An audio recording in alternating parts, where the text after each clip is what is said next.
Bah je sais pas, mais ils me font... On est bien là, non ? Alors, le débat steampunk.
Et donc c'est parti là. Dom, c'est à toi de parler. Ah oui, d'accord. Donc c'était la vidéo de Postmortem. Donc on va demander à Dom, notre chroniqueur, de nous en parler un petit peu. Dom. Oui, bonjour, bienvenue. Alors, Postmortem, c'est un jeu PC plutôt d'aventure, d'ailleurs, on peut dire, hein, fait par Microids, pardon. Microids. Excusez-moi, je bafouille, mais j'ai pas encore l'habitude. Hein. Il sortira le 13 novembre 2002. Alors, on peut dire qu'on incarne Gus Macpherson, qui est un artiste solitaire, et Gus Macpherson n'a Dieu que pour Sophia Blake, sa dulcinée qui est pleine de problèmes. Merci Dom, merci beaucoup. Et donc on va passer à la prochaine, on peut dire la que nouvelle vidéo. c'est un jeu vidéo ultra rapide et futuriste. Non, tout à fait, mais putain, il y en a marre de vos conneries là. Attends. C'est pas rapide et futuriste. Donc on va lancer la vidéo de Platoon en attendant. On lance la vidéo de Platoon.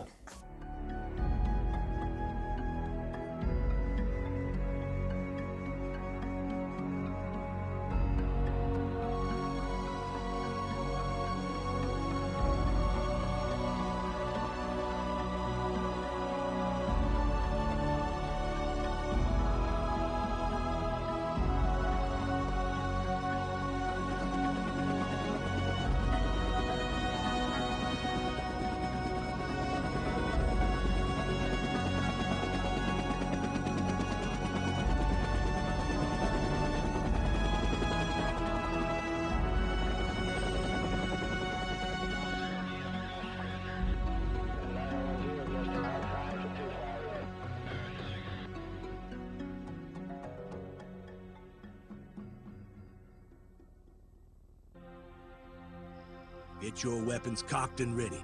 Get moving. Saddle up, breaking out. Providing covering fire, we'll have this M113 armored personal carrier behind me at our disposal. I'm counting on our sniper, Sergeant Juego Boyas, as well. Sir, everybody calls me Pablo. It makes life easier. All right, Sarge. We haven't got a clue about the enemy's position in the area, so we'd better get moving before we hit any trouble. Might need a while to take care of that. Yes! Got another perimeter move? Yes! Got another perimeter move? Uy! Yung tumbangan! Bagay! Ayaw lang tita ekota! Breaking out. Saddle up, breaking out.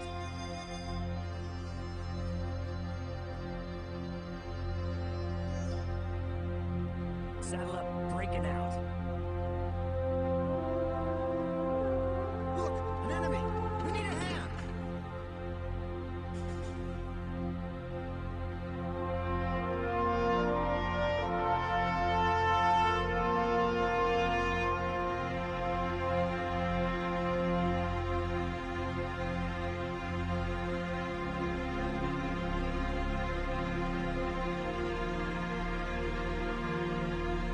Donc c'était la vidéo de Platoon. Oui, quelqu'un nous en parle? They came from the grey market. 3 friends, Nomads, adventurers. Susie, Goliath, and John. They were far and away the best when it came to difficult missions. Project Nomads est un jeu d'aventure-action qui nous plonge dans un univers onirique tout en verticalité. En effet, vous évoluez dans un ciel constellé d'îlots flottants entre les nuages, reliquats de l'ancienne civilisation des maîtres bâtisseurs. Votre quête vous mène à la recherche d'artefacts magiques que recèlerait une île mystérieuse. Et bien entendu, nombreux sont ceux qui tenteront de vous en empêcher. One was left for dead when his aircraft, followed by the fighter wing, crashed into the rocks of a lonely island. Dès le départ, on vous demande de choisir parmi 3 personnages, 3 nomades aux capacités différentes. Goliath, le gros bourrin de service, possède les armes les plus puissantes. Suzy, la magicienne, qui incarne l'équilibre entre technique et puissance. Et enfin John, l'ingénieur expert en technologie. Attention, choisissez bien, car une fois dans le feu de l'action, il ne sera plus possible d'en changer.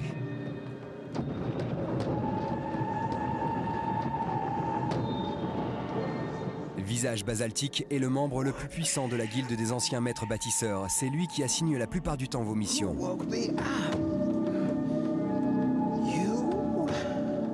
Doté d'un propulseur dorsal, vous pouvez effectuer des grands sauts pour parcourir de longues distances lors de l'exploration des différents archipels. Et une fois ces piles rechargées, vous pourrez même vous en servir pour voler dans un certain rayon d'action autour de votre île. Fais comme l'oiseau. Car je ne vous l'ai pas encore dit, mais dans le monde de Project Nomads, on se déplace d'île en île en naviguant sur une île volante. Grâce aux artefacts des maîtres bâtisseurs que vous trouvez disséminés dans le monde, vous érigerez des édifices sur votre atoll. Here is the artifact for Travain. Les bleus peuvent être activés à l'infini, tandis que les rouges, une fois détruits, sont irrémédiablement perdus.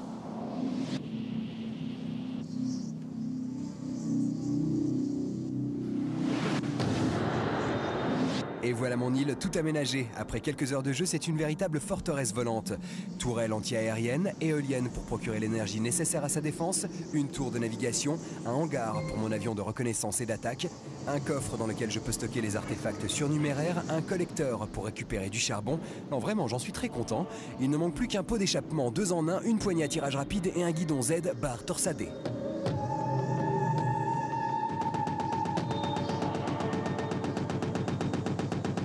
Pour répondre aux agressions des sentinelles, vos pires ennemis avec le mal de l'air, vous avez à votre disposition en plus des tourelles, des canons plus puissants, des aéroplanes, biplans, chasseurs ou bombardiers, dont on peut prendre le contrôle ou laisser l'intelligence artificielle s'en charger. Et en cas de destruction, no problemo, le hangar se met automatiquement à construire un nouvel appareil. La construction, la réparation et le bon fonctionnement des bâtiments requièrent de l'énergie. Il faut donc veiller à en disposer suffisamment lors des moments critiques.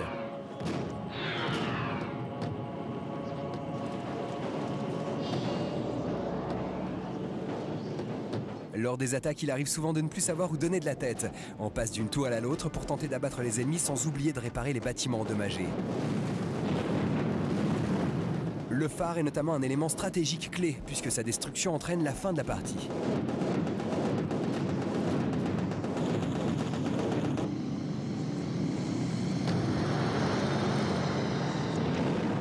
Pour se débarrasser de ces horribles bêtes, il y a 2 solutions. Bégon vert pour les insectes qui font...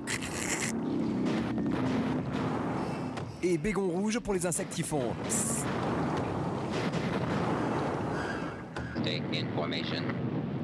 Dans le mode multijoueur qui réunit jusqu'à 8 personnes en LAN ou sur internet, vous pouvez faire naviguer votre île en toute liberté dans le monde grâce à la tour de navigation.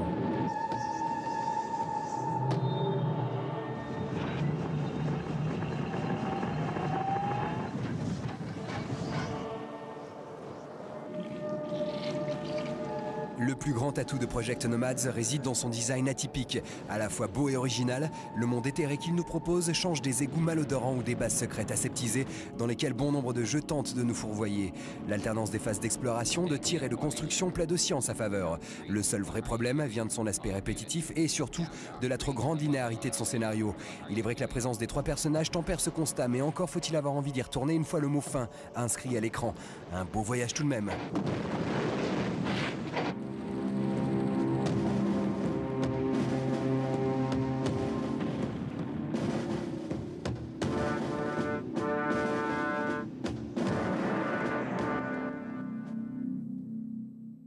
Donc c'était plutôt pas mal, Julie. C'était très bien. Elle déchire complètement et elle est futuriste ou pas? Elle est relativement pas futuriste du tout. Ça se passe en fait plutôt dans le passé. Voilà. D'accord, donc on regarde ça, la passé, cinématique pas pour vous futuriste. de Age of Mythology.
Julie, t'as trouvé ça joli? C'était très sympa. Et Ok, donc, t'as envie de parler de quoi maintenant? plein de choses à vous montrer et on va commencer C'est super avec... élégant. Safari Fuzzle. Non, on va avec Trigun. Aïe. Attends. Trigun, vous connaissez tous. On en a déjà parlé en fait. Tenez. Ça passe actuellement sur Game One. Donc c'est la fameuse série en fait qui a été designée par Naito, donc la personne à qui on doit Gungrave. On en a suffisamment parlé cette semaine. C'est vraiment une série très sympathique. En fait, ça commence plutôt délire et tout doucement, on s'aperçoit que le personnage cache pas mal de choses sur son passé, sur des personnages en fait qui gravitent autour de lui, qui sont mystérieux au départ et qui deviennent de plus en plus noirs au fil que le scénario avance. Et on est très surpris en fait très souvent en fait comme dans le manga, de basculer soudainement de la comédie un peu non-sensique au drame le plus absolu. Voilà. C'était bien calé, le coup d'oreiller avec la comédie non-sensique. On va continuer avec un manga. Donc, il n'est plus là. Il n'y a plus de manga. Dis-moi ce que c'est, je te le Avec donne. Sakura Taisen. Je ne trouve pas Antagora. C'est un livre C'est ou un manga papier. Et Sakura Taisen, en fait, vous connaissez peut-être, puisque ça fait l'objet de maintes adaptations en jeux vidéo. Donc la plupart ne sont jamais sortis en France. Il me semble d'ailleurs qu'il n'y en a peut-être aucune de sortie en France. C'est une série culte au Japon. Donc c'est l'histoire en fait d'une petite fille, Sakura, qui collectionne en fait des cartes et qui lui permet d'acquérir des pouvoirs. En l'occurrence dans celui-ci, donc qui est le volume 6. Et en fait, elle trouve une carte du champ et elle trouve également une carte Little qui lui permet en fait, qui fait qu'elle devient toute petite et qu'elle perd ses pouvoirs. Et donc c'est quelque part très initiatique. Bon, pour les amateurs, c'est sympa, mais c'est des séries vraiment à rallonge cette fois-ci. Le prochain. Ensuite, on peut. De rôles féminins dans le manga, ce qui explique un petit peu son succès aussi. Ah oui, exact. C'est un peu traité de misogyne là, pour le coup. Non, c'est pas vrai. Non, mais c'est vrai qu'il faut savoir qu'en fait le manga en France est perçu comme étant quelque chose, un loisir très masculin, alors qu'au Japon c'est vraiment Sakura Taisen. Enfin, il y a des mangas qui c'est unisexe et les mangas en fait visent vraiment des segments sociaux et également ça touche les garçons, les filles, selon les âges, etc. Qu'est-ce que tu as dit? Je dis que c'est un peu comme les jeans. C'est unisexe. Voilà, ok. Allez, parle-nous d'autres mangas. Donc ensuite, on peut également parler de Gundam. Gundam qui... Ah ouais, on devait finir par Gundam, tant pis. Donc Gundam... Attends, non, vas-y, c'est pas grave. C'est pas grave. Non, on va parler d'un autre manga qui est Voilà, Kenshin le Vagabond. Kenshin le Vagabond. Pour ceux qui ont vu le long métrage était relativement sérieux et vraiment très réussi. Et celui-ci, en fait, la série animée, elle est beaucoup plus déconne. Donc c'est l'histoire en fait d'un jeune Ronin, donc un jeune samouraï qui a perdu son maître et qui se retrouve en fait dans un nouveau dojo et qui va devoir apprendre à vivre à l'intérieur de ce nouveau dojo et à trouver sa place. Et c'est super beau graphiquement. Ah oui. C'est évidemment moins travaillé que le long métrage. Et là, c'est les épisodes 11 à 15, je Et là, pense, c'est les sur épisodes celui-ci. 11 à 15. Ça s'arrête à Dynamic combien? Vision. Aucune idée. Ah, ça, je sais pas du tout. Allez, mène-toi pour Ensuite, terminer. on peut également parler Escaflon. Escaflon. Escaflon ou longue série. Escaflon? On aime ou on n'aime pas. Donc c'est vrai que malheureusement, le dessin animé souffre énormément en comparaison avec Evangelion. Le long métrage était exceptionnel de beauté. La série animée, une nouvelle fois, est moins réussie graphiquement, mais reste très, très intéressante de par son scénario. En fait, le rythme est relativement soutenu. On apprend énormément de choses. Il y a sur l'univers en fait d'Escaflon, donc avec justement ces sortes de gigantesques dragons. Enfin, Si tu veux en... je vous invite à découvrir cette série qui est quand même très réussie. Tu parles tellement qu'on n'aura pas le temps de présenter Ouais. les trois derniers. Bah, en fait, Un dernier Bon, alors un Vite, tout vite, dernier, vite. on va parler juste de Gundam. Non, t'as pas le temps. Bon. Pas du tout le temps. Ouais, tant pis. Gundam, La semaine prochaine allez, une La prochaine semaine fois. prochaine. On va vous faire gagner des cadeaux.